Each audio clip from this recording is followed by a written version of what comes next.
Hi. Yes, so Dad and Teresa, I'm always in the background behind the camera when they're picking cars up. And today we're doing one for me. This will probably be my first one on the channel. And it's something I'm really excited about. It's different than their taste, but awesome. It's really cool. And I got an awesome deal for it, basically for free.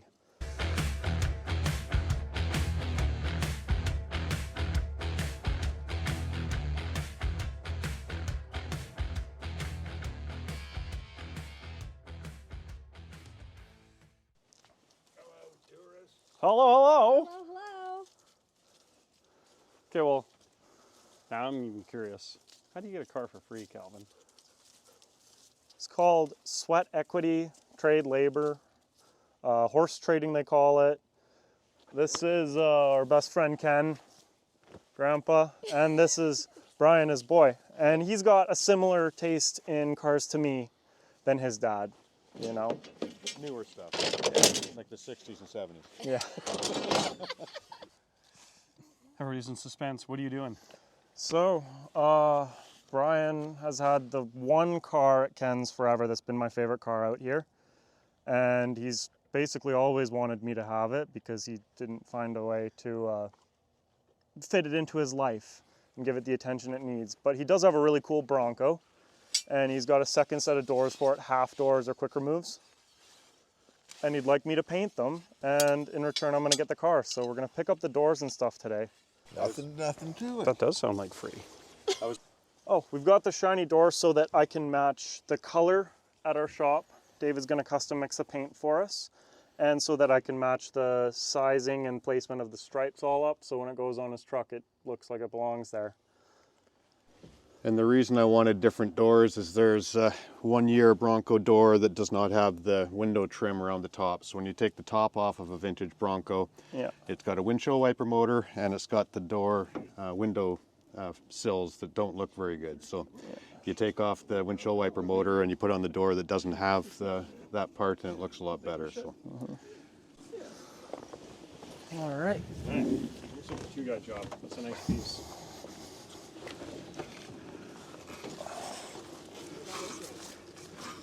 I love the color. And it's so funny to me because Brian's had this thing way longer than they were expensive or super, super popular. Right? Yeah. You've had it 20 some odd years? Do we want to take and use that other blanket that we saw? Yeah, use them both. Yeah. I'll go up here. See, I think it was 2 or 3 years in.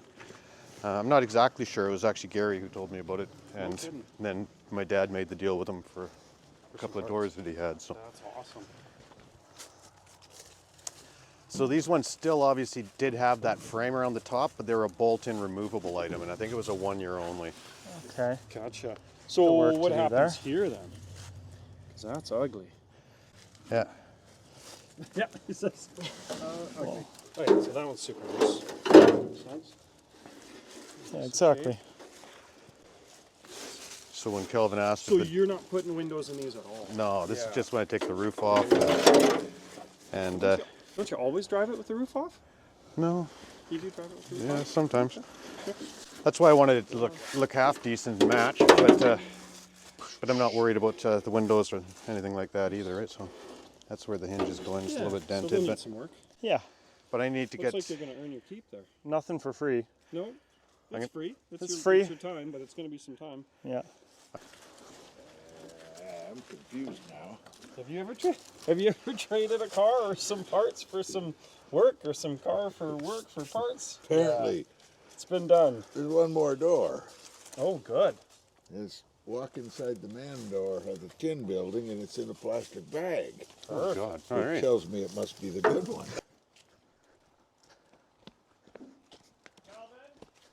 Oh wow. Okay. That one looks like it's in better shape. Yeah. We just have to move a few things. I think it's getting a lot better. Yeah, one became 2. Oh, you are hilarious. Totally forgot about it. Oh, now. Holy, There's there's two two of of them. them. They're nice. And they're in great shape. Oh yeah. Yeah, they might need some work, right? Yeah, exactly. Gary remembers those. It's been a while, actually. That's good. It's been long enough that you forgot about them. All right. Yeah, good. I got work to do. Got your work cut out for you. We were just checking your resolve. Yeah. I'm committed to it. Could you imagine you get the other two done and then realize Huh. there's two more right here? So now we should go take a closer look at the car. And Just to see how good a body work you're going to do.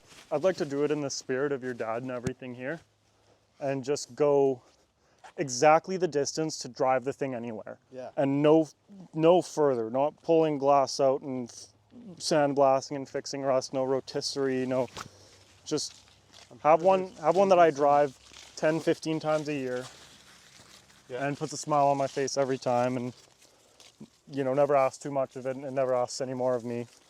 And they're kind of a simpler car back then as well. Like everything's easy to work on. Yeah. And it's just a neat, clean interior. As they say, it's a standard. It's been sitting here for a number of years, so you're going to have to go over all the systems. But Yep. So we got the spare motor at a car shop or auto wrecker in Calgary when your dad was bringing a motorbike and something down for auction. Yeah. And he bought an Astro van, and we shoved the motor in the back of the Astro van and brought it back up. Yeah. But we haven't done any compression tests on the motor that we bought there, so it wasn't. My favorite part of that day was we sold all the stuff, and your dad looks at me and says, "How are we getting home?" I said, "Keep your eyes peeled for the next $500 car. That's how we're getting home." Like you were saying, this is when you get to the point where it's not too complicated. Newer BMWs than this, just my own two hands swapping the engine wouldn't be attainable, or changing the timing chain, head gasket work, stuff like that. But this generation, some of them are carbureted, right?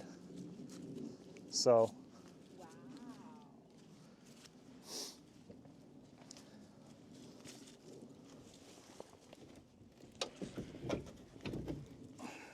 She's still hooked up a little ways, huh?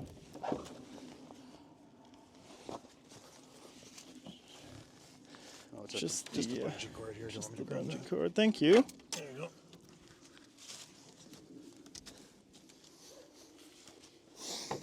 So Dad and Teresa and all their wheeling and dealing picked up a couple parts cars for these.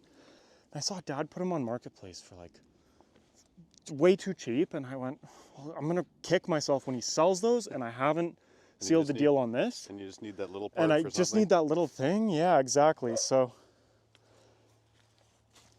Yeah, I think this is the perfect little.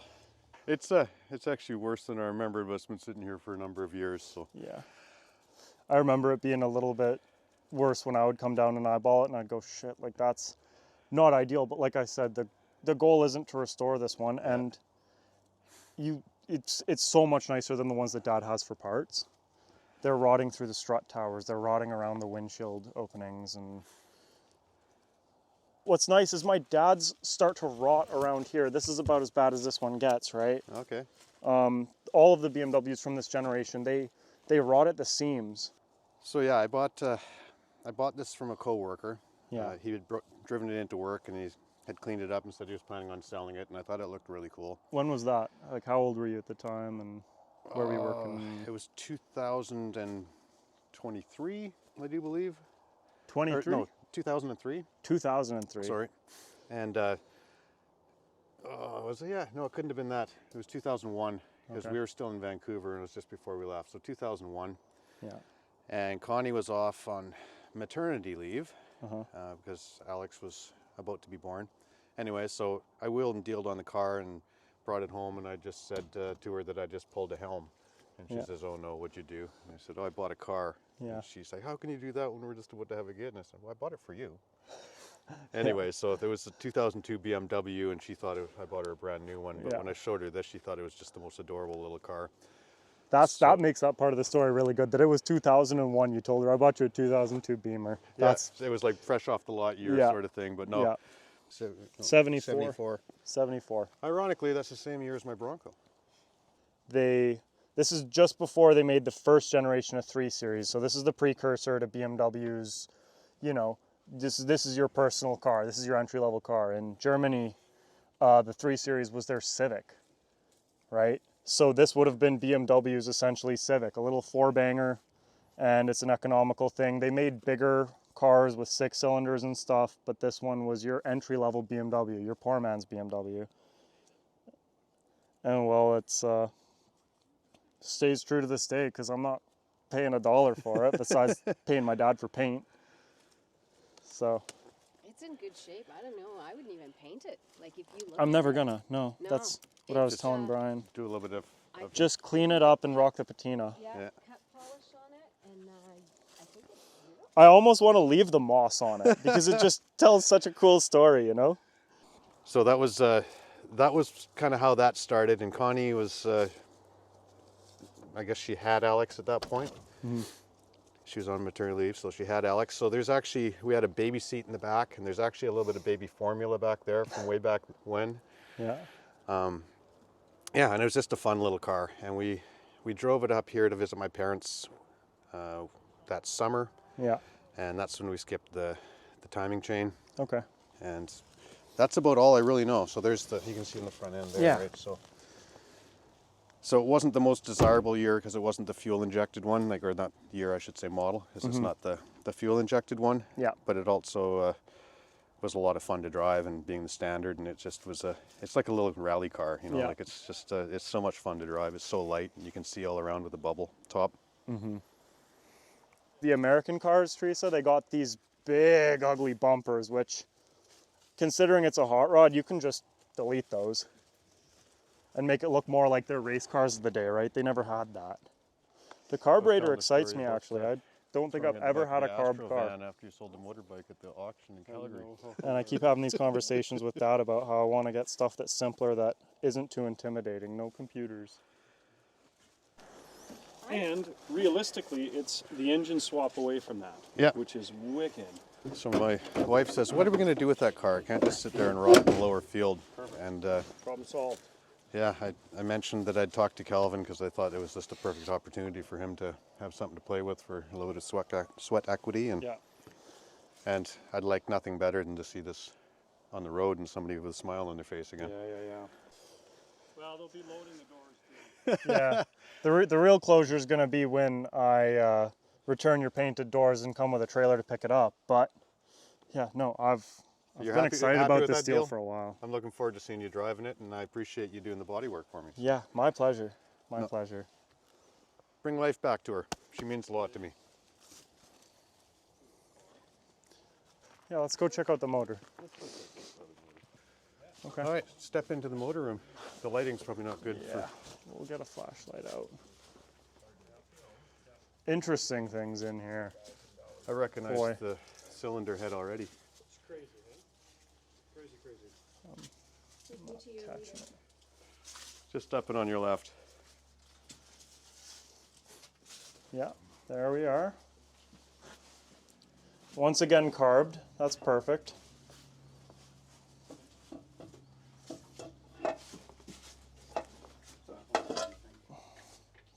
The chain's on there.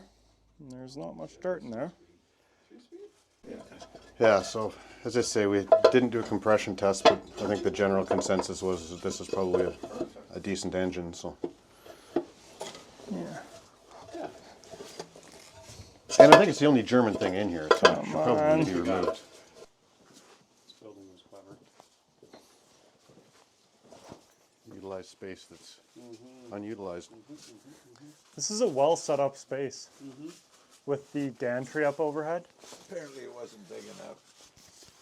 No? Well, before I had it. Hey Ken, how much in there is non-automotive? Are some of those littler ones agricultural stuff, or? Nope. How about the school cutout ones? Yeah, how about that? Where'd those come from? Your buddy there, Mr. Vanderzem, Really? Marty. Oh, that's cool. So it was the first time I'd met him. He shows up here with a red-headed girl, it seems to me, that I thought was just some floozy he was with, but apparently that's his wife. Don't put that in. At any rate, he was a yap, yap, yap, yap guy. Yeah. And he kind of looks like your sinewy bicycle rider, kind of a character, high speed. He never shut up, kind of, and Yeah. over the top excited about stuff. And, well, I got something I'll send up for your next The other weekend." day, Ken, I was just towing home his 32 Roadster, and he was telling me how, at the kind of car functions that I'm attending, the guy who rolled up in his own Model A would be the coolest cat. And that got me thinking, you know, a guy who doesn't have all the money in the world, but a guy who's got mentors that really like him and want to help him with stuff. What would he be looking at for the effort and the money involved in making himself a Model A? After all, this BMW business is resolved, obviously. BMW to Model A, that's quite a step, but it can be done. Yeah, the two doors are the easiest and the most affordable to get, but they're also getting hard to find due to the rat rod movement. That seems to be their favorite. So they were everywhere for like $500 kind of thing, but I guess that was more than a few months ago. So what's easy to find anymore? Almost nothing. But piece by piece, you can start off with a frame, and if you don't want fenders and running boards and all that stuff, that's half the car. Right. So if you can be content with a body shell as opposed to a whole car, they're a little easier to come by. Yeah. And around here, what we've got in abundance is coupes. Coupes, That was the second choice. If a guy couldn't have a Roadster, have a coupe, which is my first car. And it seemed I snagged every one of those I could find afterwards. And they're not particularly easy either because of the fact they've got a substantial amount of wood in them. Right. Which, if you're a fabricator, you can start replacing with square tubing or... But it all depends on where you want to head with it. In the power plant. If you were trying to sell somebody on it, what would you tell them? You'd tell them you could probably build your Model A for $10,000, 6 months of work, if you're not picky, or would you tell them it's 2 years worth of work and you better, you know, have a down payment for a house ready to spend on a car?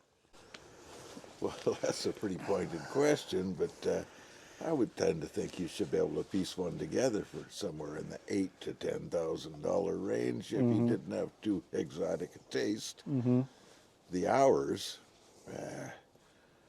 the Roadster pickup over there I put together, I got close on 1,000 hours in that, and because I just used all junk parts, because a lot of innovation went in there. Yeah. But depending on what you want for a chassis and whether you're talking hopped up stuff or Yeah. V8s or four-cylinders, it's all doable. I'm thinking we're probably well under the $6,000 mark building that one, but it was kind of a 40 hours a week for many months to put that together. Yeah. And just as a point of reference, I was telling Brian that if he paid attention while I put this together, he could be the first one to drive it. And the classic was he took his driver's test in it over in Oliver. You know how picky driver's test guys get about having seat belts and make sure you're mechanically sound. Yeah. In January, don't forget that part. And we went over Fairview to the driver's test on top of that. So that's all a guy needs. The beauty of a Roadster is that you don't have to deal with the roof or the structure or any of the BS. So this is the car, and then you put a little box on the back, and if you're not doing fenders, like I didn't, It's damn near all there. it's damn near all there. And it doesn't have to be perfectly painted, so you're saving a bunch of steps in all of that. Drop a motor in a chassis, box the chassis, drop axle in the front, 8 or 9 inch in the rear, any engine platform, and away you go. Right, Ken? That sounds pretty easy. It is easy. We did it on television just recently. Cost-wise, that's somewhere in the $5,000 to $7,000 range, because you have so much less to deal with, Yeah. right? Which is why I like Roadsters. Yeah. Other than they're super, super cool also. Now you gotta find one. Got to deal with the projects I've just gotten myself into first. But I just like spitballing and getting ideas. Well, that's all part of it, isn't it? Dad said that cool blue already hot rodded roadster he had was a certain number, and I went, shit, I could never attain that or justify that among all the other things I've got. It's got a lot going for it, so that's the difference. So if you start like this and do it yourself, rather than buying a car that's got A flathead and... Hey Ken, that's a pretty cool car, the blue one. Yeah. Yeah. It was just a question I had to ask while I had the ear of the man. What is that worth in passing?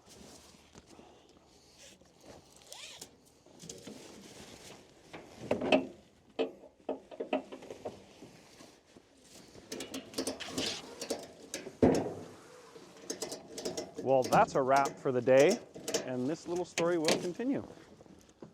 Maybe in the spring we'll show you a video of us hauling that car home and seeing if Calvin can get it running.